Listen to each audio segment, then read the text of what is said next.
there, once again, I'm Melissa McHenry, the Early Childhood Director here at the Cushman School, and I thought I'd share with you today how we are celebrating the holiday season here at the Cushman School. So first, let's start with what we did for Thanksgiving in November.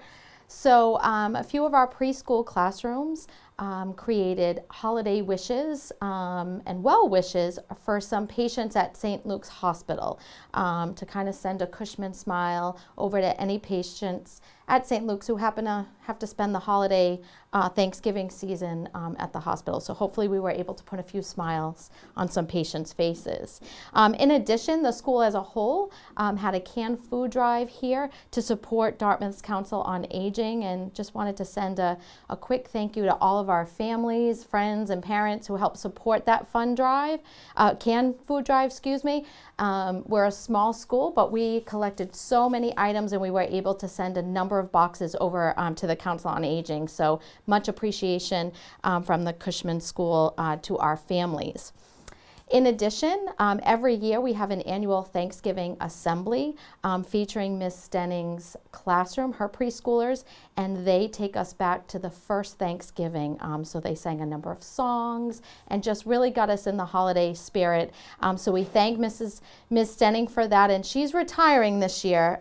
She's spent a number of years in our preschool as a teacher, but she is retiring, so this is a quick shout out to the other staff here at Cushman. We're going to need someone else to take on that Thanksgiving assembly.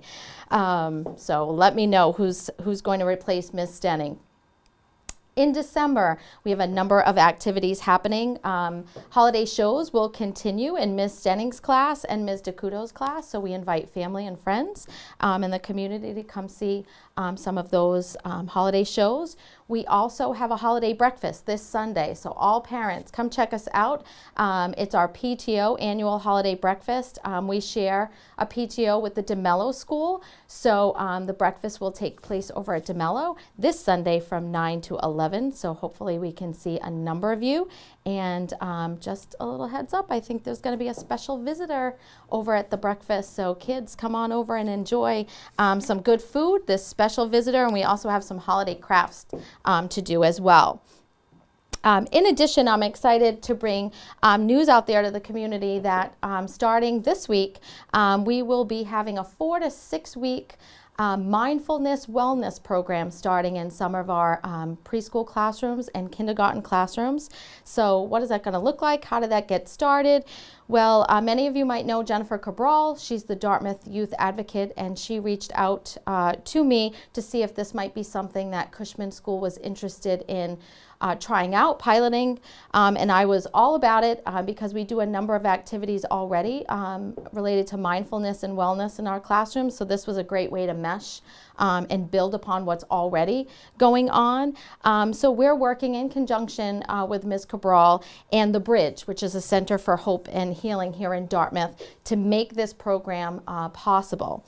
So what is that going to look like in the classrooms? Well, Denise Lajeunesse, she's going to come on into the Cushman School and coach the teachers, as well as working with the students on ways that they can find calm, or learning strategies to regulate themselves. So that could look like teaching them how to sit like a frog and close their eyes and imagine feeling the warm sun, hearing the birds chirping, to kind of help calm their bodies. She's also going to teach them some breathing techniques, like balloon breathing, which is where a student would take a deep breath in and then blow that breath out, exhale like you're blowing up a balloon.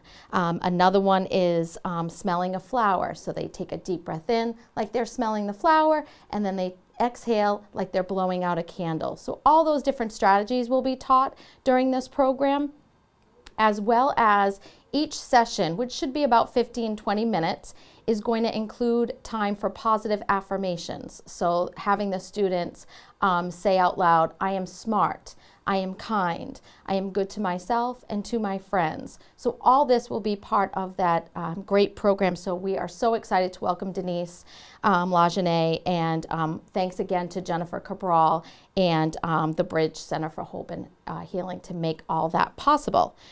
So that's what's going on for the holiday season here at the Cushman School. So on behalf of the faculty and staff here, we wish all of our families and the community a happy holiday season and a happy new year, and we'll see you in 2019.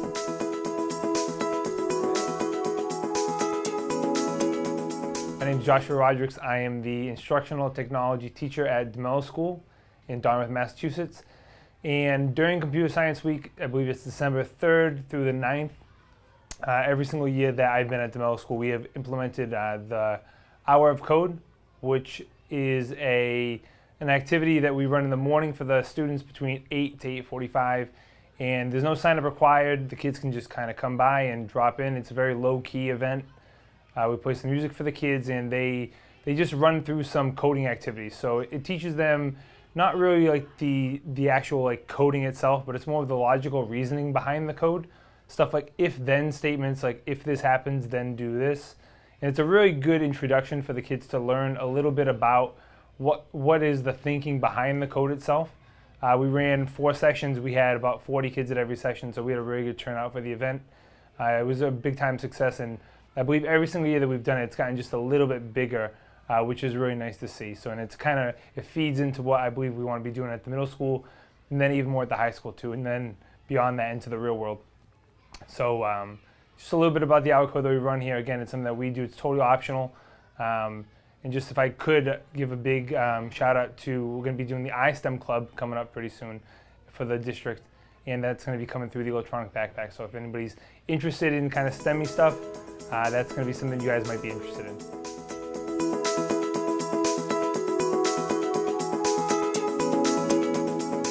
Welcome back to Potter School.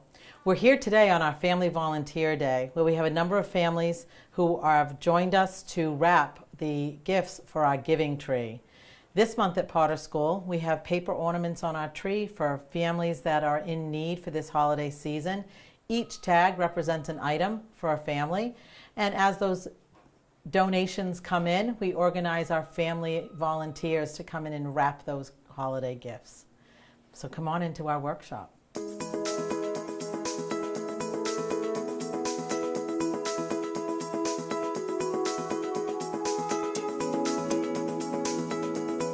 The Points of Light Foundation was originally started by President George H.W. Bush and continues till this day in his honor. Our Points of Light grant covers a family volunteer activity that we were snowed out, rained out, and mudded out in November, and they were gracious enough to extend it to this Family Volunteer Day activity today. We're also planning on doing another activity in May of 2019 to continue with this Points of Light Foundation. I'd also like to thank the generous support to our families by St. Mary's Church in South Dartmouth, who supported us through Thanksgiving, Christmas, and Easter, through St. George's Greek Orthodox Church located right across the street from us, who support us every year with backpacks and school supplies, as well as taking tags off our tree. Also, St. Peter's Episcopal Church in South Dartmouth supported 5 of our families for Thanksgiving. The Congregational Church, also located in South Dartmouth, has donated handmade hats as well as gloves and scarves and mittens to be worn during this outdoor winter season. Without this extended community support, our families would be cold this winter and certainly have a less cheery holiday. So I want to thank not only the Points of Light Foundation, but all of our generous assistants for helping us this season. Happy holidays. Happy holidays. Go, go, go.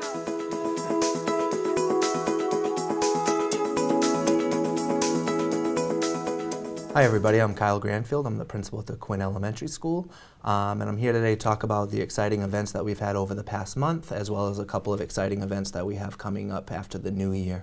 Over the past month, we just recently had our 7th annual Museum of Kindness and Caring that's put on by our outreach workers, as well as about 20 different teacher volunteers that were here, where we have student artwork for every single student that's in the building writes a short writing piece to go along with an art project that they do to promote kindness and caring. We also have various stations set up where students are able to play musical instruments, arts and crafts, and it's a great time had by all, and we had several hundred students show up with their families for that night, which was very exciting, and we thank everybody that came. We also just had our annual pancake breakfast, where we had, again, over 200 people that came. We had a visit from Santa and his elf, and there were different decorations and, again, arts and crafts to do. And it was a fantastic event put on by our PTO, and we thank them for organizing that event. We also, for the past 5 weeks, have been doing a family and community outreach, where we've had various dress down days where we've been asking students to donate $1 to support families within our school as around the community. And so we've had sports day, we've had formal day, hat day, superhero day, as well as pajama day. And again, we thank all the families that have been able to contribute to support those in need during this time. And most recently, we've been working on our Dimes for Deeds, which is we ask students to do extra chores around the house, and there's an envelope where parents can donate just any loose change that they have, and to support, again, families during the holiday season. And over the course of the next couple months, we're looking forward to having our annual Peacemaker Assembly in June, as well as our annual Literacy Night in March. And we're looking forward to all those events, and we hope that Quinn families will be able to attend. Thank you very much.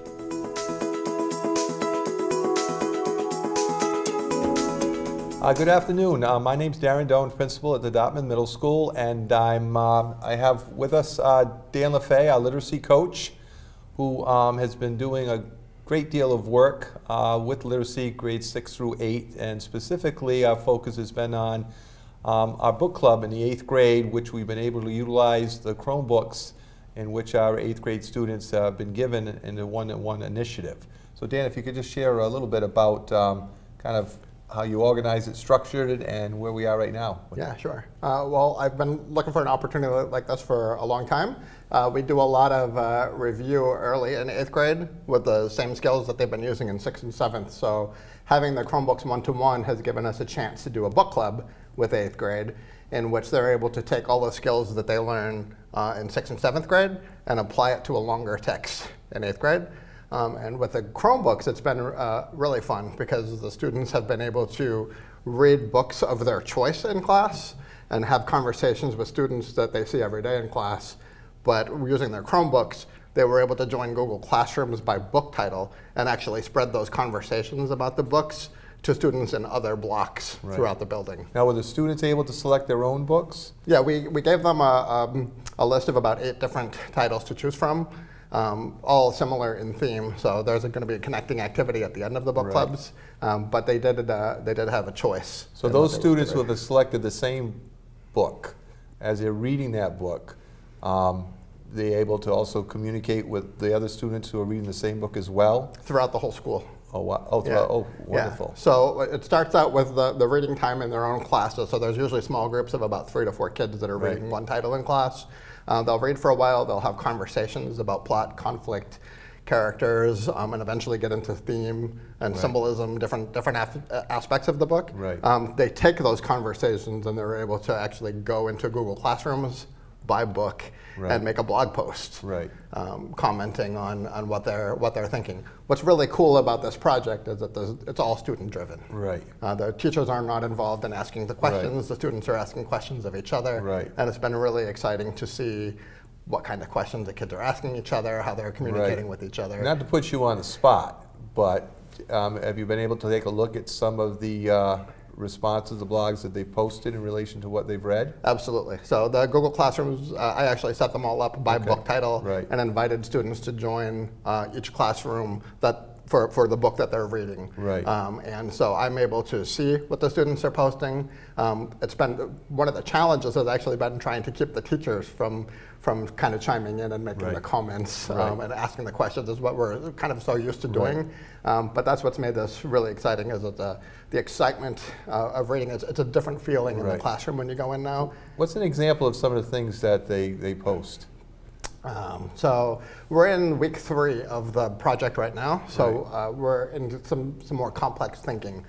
So this week I'm seeing blog posts about some of the emerging themes that are coming out of the books. Particularly they're focusing on some of the symbolism. So for example, one of the books they're reading is Lord of the Flies. And it's interesting to see. I've had students actually make connections that I didn't even consider before. So some of the students were talking about the fire being a symbol on the island, and that the ocean is actually a symbol as well. And they were able to explain it in a way that I've never considered those to be the strongest symbols in the book. But they're processing and kind of understanding it at a depth that I've never seen before. Now, based upon my observations, it seems like the students have really become engaged with this whole process. Yeah, and honestly, the point of this whole program as well is to get students to enjoy reading, to apply their skills to a longer text. We do a lot of short stories in our classrooms, so it's nice to see them kind of track thinking over a period of time with a longer text.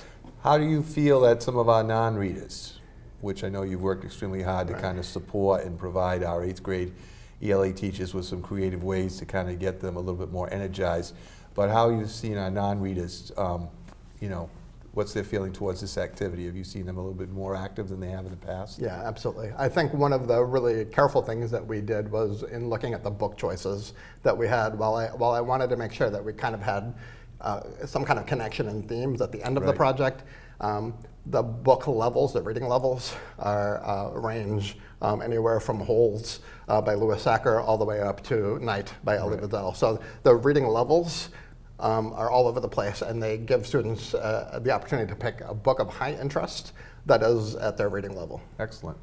Do you foresee this activity in the future, maybe 7th graders be involved in this, or you think it's just more geared to 8th grade? That I'm not really sure about yet. I'd like to think about it, but at the same time, this feels like something really special for 8th grade right now. And what I'm seeing for me is feels like a lot of the preparatory work that we do when they go into high school.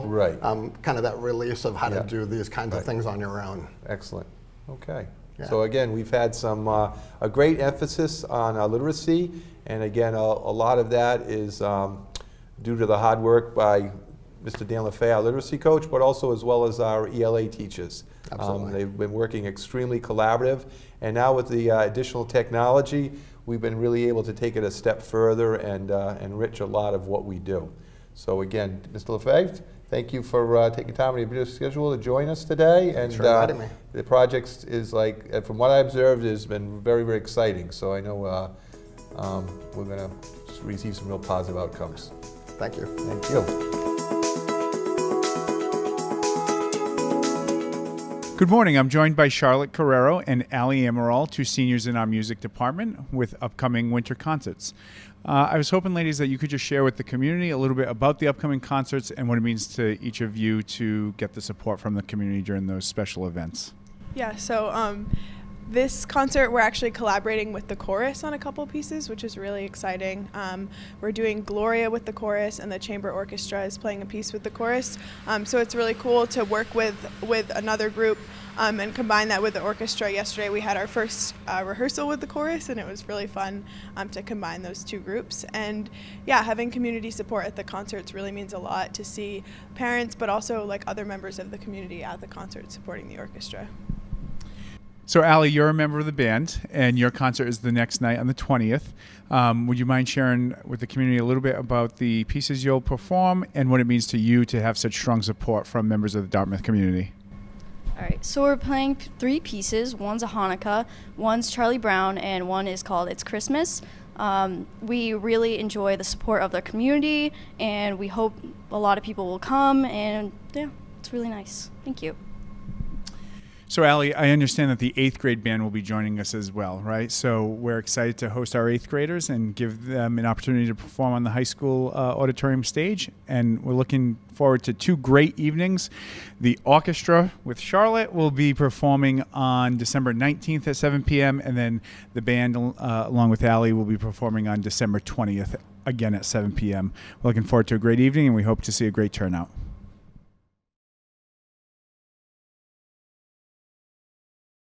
Good morning. I'm joined by the 2 stars of Dartmouth High's theater company's recent production of A Christmas Story. To my right, we have Old Man Ralph, portrayed by senior Kempton Campbell. And to my left, we have Red Ryder himself, performed by Mason Benty. Gentlemen, first off, congratulations on an absolutely fantastic show.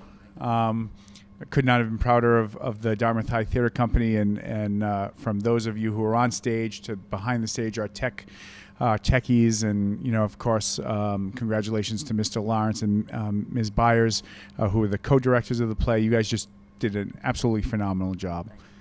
I was wondering if you could just share with the community a little bit about the experience. I mean, Kempton, that might have been the most lines I've seen any high school actor have in a play. That I imagine must have been quite difficult for you. It wasn't too bad. We practiced 3 times a week for about 12 hours a week. So once we kept doing it, I really got the hang of it. But yeah, it was probably the most lines anybody's ever had in the theater company. And with that came a challenge, but it was fun. So thanks. And Red Ryder, you were kind of central to the whole Christmas story too, right? Because that's exactly what Ralphie wants for Christmas, but of course cannot get because he'll shoot his eye out. Really excellent job, Red Ryder himself. Can you talk a little bit about your experience and what you gained from being one of the key actors up on stage? Well, Red Ryder himself, there isn't as many lines as somebody like Kempton's part, so it's all about how much character I put into it. So I spent a lot of time just kind of being a dork and getting into the southern accent and all those characteristics I had to put into myself while I was acting, because I had to make sure that those few parts I had really shined when I went on. So it just was a lot about practicing to myself. Like you said, we had a lot of time to just go over our lines and make sure we had them rock solid, and we wanted to make it less just repeating lines and more so just a character somebody could watch and feel there, watching a conversation between. Great. Again, I thought you guys did an excellent job. We're looking forward to the spring play, which is Footloose, as I understand it. When are auditions for that play? December 17th, I believe at 6 p.m. So you're wasting no time. No, we're getting right into it, yeah.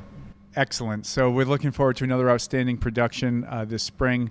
I believe it's May 2nd, 3rd, and 4th is the spring production dates. And again, that will be Footloose. We're looking again we're very appreciative, rather, of the outstanding community support, as that auditorium was packed. And I'd also like to thank Chief Ellis of the Dartmouth Fire Department for his support of the show as well. Thanks, guys.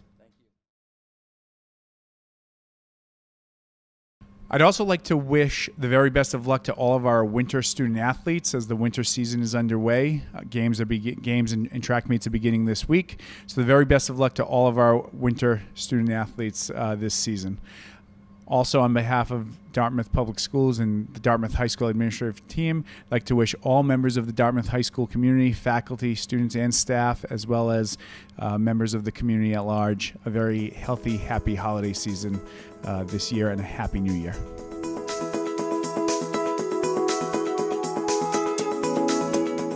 Hi, my name is Tracy Olvera, and I'm the Director of Teaching and Learning for Dartmouth Public Schools. I wanted to share with you some information about our standard alignment here in Dartmouth.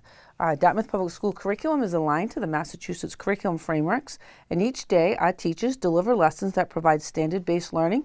We believe that every student should engage with grade-appropriate text every day, with meaningful real-world problems each and every day, and in scientific conversations using data each week.